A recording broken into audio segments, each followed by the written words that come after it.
Artificial intelligence यानी AI दुनिया में क्रांति ला रहा है, लेकिन इतनी शक्ति के साथ बड़ी जिम्मेदारी भी आती है। आइए जानते हैं कि एआई के संभावित खतरे क्या है, स्टूडियो गिबली का हमारे विचारों पर क्या असर है और ग्रोक एआई क्या है। आइए जानते हैं ये सब कैसे एक दूसरे से जुड़े हुए हैं। एआई बहुत शक्तिशाली है और इसके साथ बहुत खतरे भी है।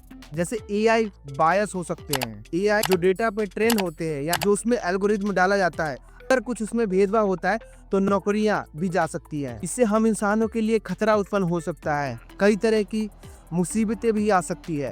पहला खतरा तो आपको पता हो गया कि बायस का खतरा है। दूसरा खतरा है रोजगार का खतरा। ऑटोमेशन से कई सारी नौकरियां जा सकती है, जिससे बेरोजगारी बढ़ सकती है। और तीसरा और सबसे बड़ा खतरा है सुपर इंटेलिजेंट का। आखिर क्यों एलन मस्क कह रहे हैं कि एआई हमारे इंसानों के लिए खतरा है? Mark my words, AI is far more dangerous तो हमारे than खिलाफ nukes. वो फैसले ले सकते हैं। आप आजकल इंस्टाग्राम पे इस तरह के फोटोज तो जरूर देख रहे होंगे, वीडियोस देख रहे होंगे। स्टूडियो गिबली का है, यानी एआई क्रिएटिविटी को भी ज्यादा बढ़ावा दे रहा है।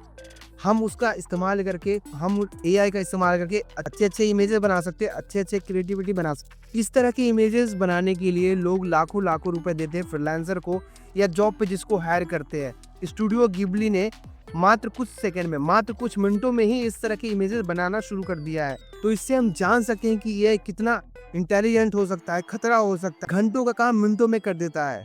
आपने कभी सोचा है जो चीज हम फेसबुक पर देखते हैं वो इंस्टा पे भी क्यों दिखता है?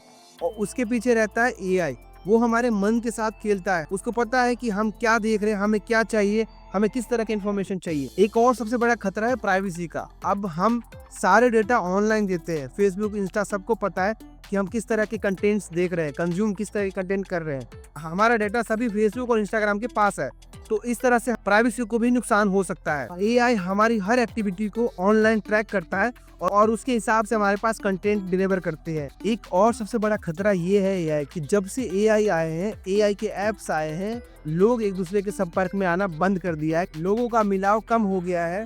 मतलब वो अब सबसे ज्यादा फोन्स, टीवी, लैपटॉप्स वगैरह में लगे रहते। अब बात करते हैं ग्रोक एआई के बारे में, जिसको एलन मस्क की टीम ने बनाया। ये Grok AI natural language processing का यूज करके ह्यूमन की तरह सोचने की कोशिश करता है, उसके हिसाब से जवाब देता है। इस एआई को इस तरह से डिजाइन किया गया कि ह्यूमन को समझ सके, उसके थॉट्स को समझ सके, उसके क्वेश्चंस को आंसर दे सके। ग्रोक का मतलब होता है डीप अंडरस्टैंडिंग, यानी वो इंसान के क्वेश्चंस के आंसर डीपली देता है, उसको इंसान के थॉट्स को समझता है और उसके क्वेश्चंस के आंसर देता है। अंत में हम कह सकते हैं कि एआई के पास दुनिया बदलने की क्षमता है, लेकिन इसके साथ खतरा भी है। एआई का इस्तेमाल हमारे ऊपर निर्भर करता है कि हम किस तरह से उसका इस्तेमाल करते हैं। हमें एआई का मानवता के विकास के लिए यूज करना चाहिए। हमें चाहिए कि एआई का इस्तेमाल लोगों की भलाई के लिए।